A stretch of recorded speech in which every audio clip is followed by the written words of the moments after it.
शून्य कर दिया जाए तो द्वितीय कुंडली में उत्पन्न प्रेरित विद्युत वाहक बल 15,000 वोल्ट होता है। इन कुंडलियों को अन्योन्य प्रेरण गुणांक निकालना था।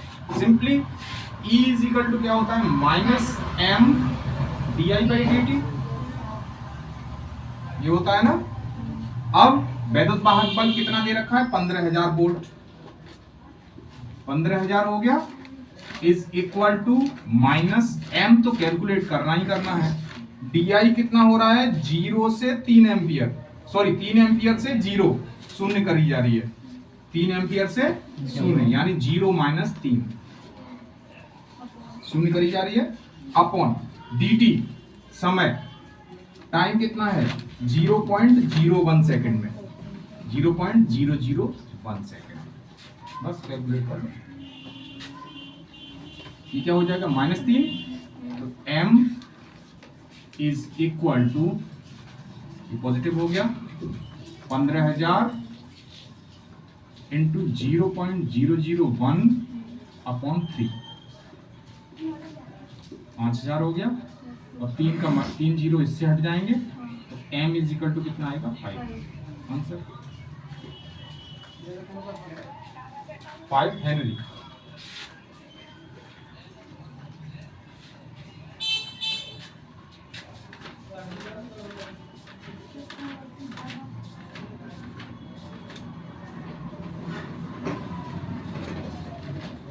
कर लिया,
चलिए तो बच्चों, आज आप चैप्टर का नाम डालिए प्रत्यावर्ती धारा।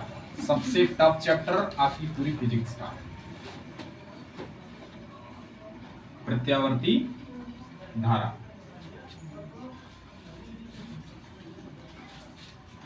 कैमरा में देख करो, अच्छा, तभी पता तो पड़ा कि हायर है, पता पड़ी क्यों दे जा रहा नहीं, प्रत्यावर्ती धारा, बस। और हाँ, हेडिंग 2, इसकी पहली हेडिंग है चुंबकीय क्षेत्र में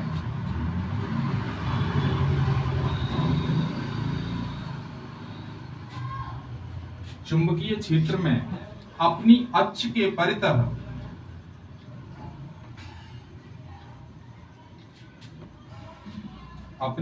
के परितः घूमती कुंडली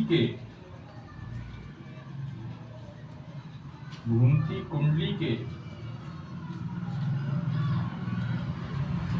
सिरों के बीच, अक्ष के परितः घूमती कुंडली के सिरों के बीच उत्पन्न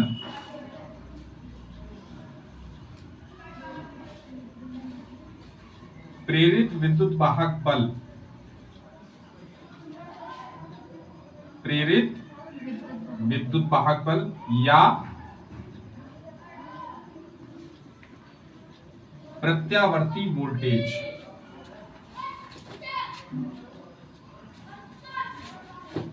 प्रत्यावर्ती वोल्टेज। देखो अगर कोई कुंडली है और उससे फ्लक्स गुजर रहा है, चुंबकीय क्षेत्र रेखाएं गुजर रही हैं, तो उसको हम क्या कहते हैं? फ्लक्स, फ्लक्स बोलते हैं। और flux I V is equal to क्या होता है?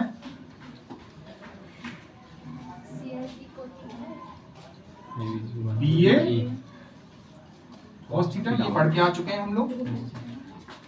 यहां अगर समय की बात करें, किसकी बात करें? समय की, यानी theta is equal to omega T. Angular displacement होता है ना, सॉरी एंगुलर डिस्प्लेसमेंट, कोणीय विस्थापन, ठीक है। कोणीय विस्थापन कितना होता है? Omega T. तो इसको हम क्या लिख सकते हैं? I V is equal to BA cos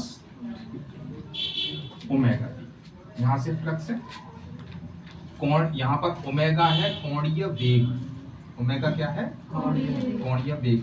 अब कोणीय वेग को क्यों लिया? क्योंकि कुंडली, जैसे ये कुंडली है, मान के चलो ये चौकोर कुंडली है, इस तरीके से चुंबकीय क्षेत्र है और इसमें रखी हुई है। अब ये इस तरीके से घूम रही है, इस तरीके से इसको घुमा रहे हैं, तो इसके एक चक्कर में पहले ऐसे रखी है, फिर घूम के ऐसे हुई, फिर घूम के ऐसे हुई, फिर घूम के ऐसे हुई, और फिर वापस लौट के उसी तरह। एक रेवोल्यूशन हुआ, एक चक्कर हुआ। एक चक्कर में प्रत्यावर्ती जो वोल्टेज है, या फिर कहें कि जो प्रेरित विद्युत वाहक बल है, वो हमेशा परिवर्तित होता है। क्यों परिवर्तित होता है? क्योंकि ये एंगल चेंज हो रहा है। इस तरफ रखी है तो एंगल क्या है? एंगल क्या है? 0। और साइन 0 का वैल्यू कितना होता है? 0। साइन 0 क्या होता है? 0। तो विद्युत वाहक बल क्या हो जाएगा? 0। अभी दिखाऊंगा किस तरीके से 0 आएगा, ठीक है। फिर जैसे ही ये घूम करके इस दिशा में आई तो ये 90 डिग्री हो गया, तो अधिकतम मिलेगा। और इसके साथ साथ ओमेगा टी भी चेंज हुआ। ओमेगा टी कितने से आया? 0 से 90।